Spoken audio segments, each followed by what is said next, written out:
समय में थोड़ा पीछे चलते हैं। उत्तरी कर्नाटक के एक छोटे से गांव की बात है। उस वक्त जीवन ना बहुत ही सरल हुआ करता था। धूल भरी सड़कें, दोपहर में आने वाले अखबारों का इंतजार, और वहीं थी एक 12 साल की बच्ची सुधा, जो अपनी 62 साल की दादी कृष्टक्का के साथ गर्मियों की छुट्टियां बिता रही थी। उस दौर में कर्मवीर नाम की एक मैगजीन आती थी, जिसमें मशहूर लेखिका त्रिवेणी का एक साप्ताहिक कन्नड़ सीरियल छपा करता था। और यकीन मानिए, दादी को सीरियल का इतनी बेसब्री से इंतजार रहता था कि क्या बताएं।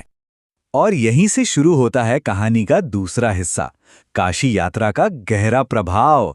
ये काशी यात्रा सिर्फ एक कहानी भर नहीं थी, बल्कि दादी के लिए ये एक बहुत ही गहरी भावना बन चुकी थी। देखते हैं आखिर ऐसा क्या था इसमें। अगर हम ध्यान दें तो यहाँ काल्पनिक दुनिया और असल जिंदगी के बीच एक कमाल की समानता देखने को मिलती है। एक तरफ उस काशी यात्रा कहानी की वो बूढ़ी औरत है जो काशी जाने के लिए अपनी पाई पाई जोड़ रही है, और दूसरी तरफ है असल जिंदगी की दादी कृष्टक्का, जिन्होंने अपना पूरा जीवन, अपनी पूरी जिंदगी परिवार पर न्यौछावर कर दी, लेकिन खुद कभी स्कूल का मुंह नहीं देख सकी।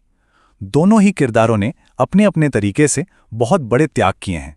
उस उपन्यास में एक बहुत ही भावुक पल आता है, जब वो काल्पनिक बूढ़ी औरत अपनी जिंदगी भर की जमा पूंजी एक अनाथ लड़की की शादी के लिए दे देती है और कहती है कि इस अनाथ लड़की की खुशी काशी में भगवान विश्वेश्वर की पूजा करने से ज्यादा इंपॉर्टेंट है।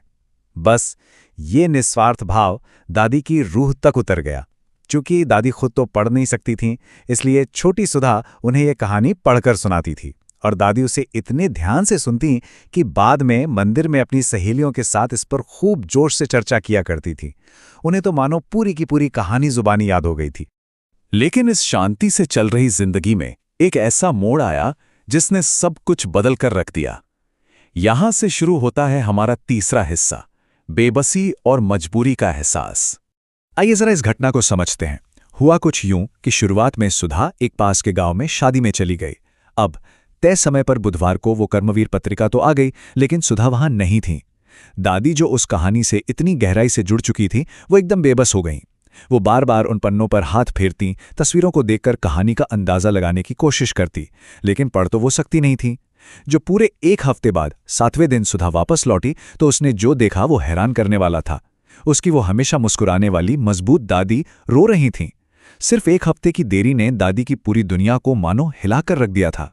सच बताऊं तो दादी के ये आंसू सिर्फ एक कहानी न पढ़ पाने की वजह से नहीं थे, ये तो एक पूरी जिंदगी के पछतावे के आंसू थे। सोचिए, बचपन में ही माँ का गुजर जाना, फिर पिता की दूसरी शादी, और ऊपर से उस वक्त के समाज की वो सोच जहां लड़कियों की पढ़ाई लिखाई को कोई अहमियत ही नहीं दी जाती थी।